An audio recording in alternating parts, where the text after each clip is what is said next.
Now, two of GA's greatest managers, Cody and Mick O'Dwyer, will go head-to-head next week as they take the reins of two football teams. The teams are made up of players who have all received treatment for cancer, and the game is to raise funds for the cancer units at St Luke's and St James's hospitals. Joining us now to tell us more, former Fermanagh footballer and all-star indeed, Marty McGrath, and another all-time great manager, the legendary Sean Boylan of Meath fame. Good morning, gentlemen, and thank you very much. I'm going to start this off by saying everyone in the area get down to O'Moore Park Laois on Monday from 1 o'clock, because that's where the Professor Hollywood Memorial Cup will happen. Absolutely, okay? yeah. So we're going to mention that a few times during the interview to make sure people are aware of the fact that it's on Monday, 1 o'clock, and we want you down there. Sean, I'll start with you if you don't mind. What is it and how did it come about?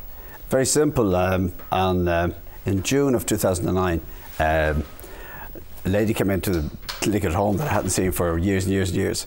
And we threw our arms around each other. Whatever way I moved, I pulled the muscle, the cheek of my backside. And Perry Foreman is a great name, but the cheek of my backside.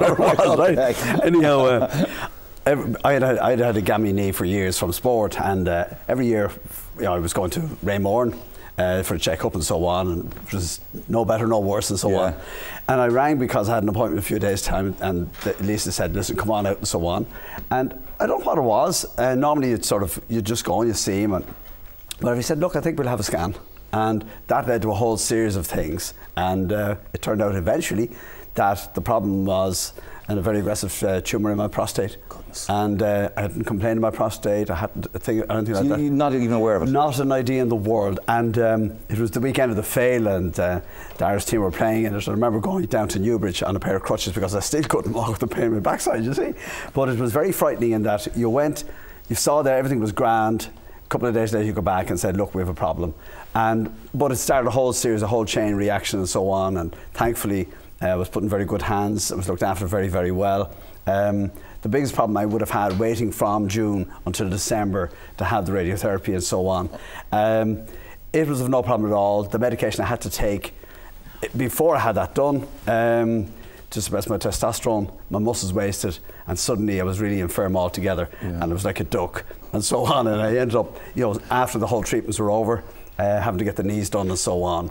So that's why I'm really looking forward to getting a call from Mick O'Dwyer or from Brian Cody as a sub on Sunday. You know what I mean? Watching that, I'm going to be very afraid now at this point. I'm going to bring a hurley stick. But what about this great man here? Yeah, absolutely fantastic, and I mean, great to be in it. But it's great that people in the public eye are talking about these things. Yes. Because if it sends one chap or one lady to the doctor and something's discovered, because people are afraid to go. They go, that's only a twinge, it'll go away. Yeah. If it's there, go and see somebody, get it checked out. But you were diagnosed, and then you went off and played a game a couple of days later. Not just a game, a big game.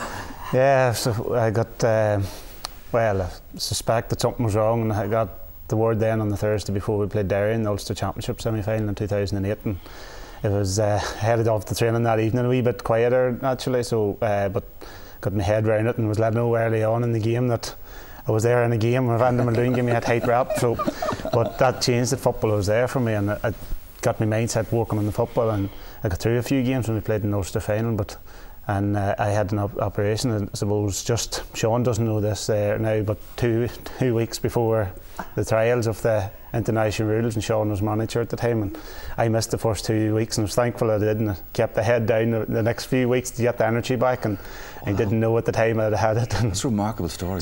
I got the whisper. Never said a word, and when he asked me here today, I didn't know whether to look up or down or in and out. But not only did that time that was the match was in Australia, the matches were in Australia, won the series and so on, and what a role Marty played in it. But an amazing footballer.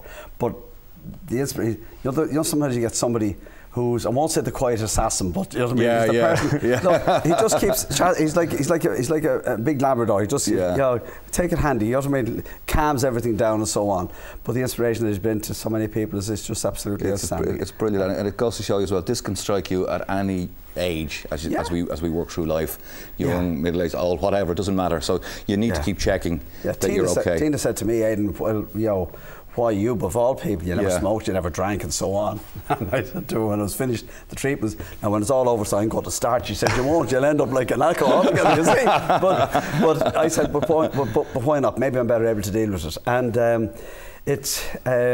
you see, there's no hiding from it. It's like a parasite, and it's a strange thing. But the level of care that's out there is enormous. The hassles that people can go through sometimes are a bit unfair.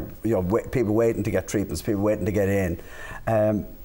different health boards, or not health boards, but different insurance companies sort of messing around with the consultants in the hospitals when they wanted to go for certain treatments and so on. They say, no, you can't do this and you can't do that.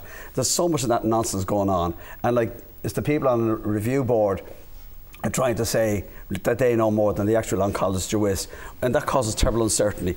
And all their things that ongoing that have to be addressed, but the important thing, Aidan, is more than anything else, is that people are made aware of it. Yeah. And like that, that this is not the death sentence that it was. You know what I mean? That it's treatable, especially in contact time, as we keep hearing the hospitals say. That's right. Which leads us nicely to, if you're going to get two of the best guys in the country and tell them that they're to turn up at Moore Park, it needs a certain type of peculiar genius to do that. I have my suspicions that you might have been involved in the negotiations there. Players who have been touched by cancer will take part in this. Yes, that's right. And who are we going to see in action? Break down the two teams first of all, Luke's and James. Luke's, sorry, Marty. No, it's there's one particular one, I suppose, is similar to myself. It's a story similar to Joe Dean, 3 All-Irelands of hurling. John McGrath, who's captain of St James's, I believe, and he's back playing with Wicklow now at the minute. So Richard Poole, Ronan Rocks from Derry, the Shevlin cousins from Louth, Derek and Adrian. Derek played for Louth for a number of years. So there is a list of players that are there, and there is, don't get me wrong, there's a lot of players out there too that have quietly got on, had cancer and quietly got on and are not involved but are supporting it as well. And the whole thing started at 1 o'clock. There's a couple of games across the afternoon and a lot of fun, and the Artane boys band, well, the Artane band is there now, will be there as well. You're taking charge of one of the ladies' teams there as well, aren't you? So I believe there's a toss going up with Tomas McCahey himself about who's getting who. We saw the girls coming in here earlier saying, which team are they on? You know what I mean? Yeah. But I just think it's one honourable thing for people to do. It's a bank holiday Monday. What a great way to spend an afternoon. Exactly. But when you think of what Mick O'Dwyer as a person went through all through his life, what has he given to sport, the things he's put up with, same with Brian Cody, what he's come through himself, like two more inspirational men you couldn't have there, which on the sideline as well. You go to see the two lads alone. Just want to give a big mention to Richard Poole. He probably won't want it. Yes, please. But Richard is heavily involved in Laois GA, obviously, and he was treated by Professor Hollywood a number of years ago. And sadly, Professor Hollywood lost his battle with cancer and passed on. He was only 53. So Richard had the idea, let's put this tournament together, name it after him, we'll put it on every year, and we'll get some of the leading lights in the GAA, and we'll get people who've been involved and have been through the experience, and we'll try and put something back into the Irish Cancer Society. It's only a £5 in, I mean, that's, there you are. I think if you book get it online, you get it for £4 or something like that. Oh, right. That's in the GAA charity. CharityGAAmatch.com is where you'll find further details. CharityGAAmatch.com. On Moore Park, 1 o'clock Monday.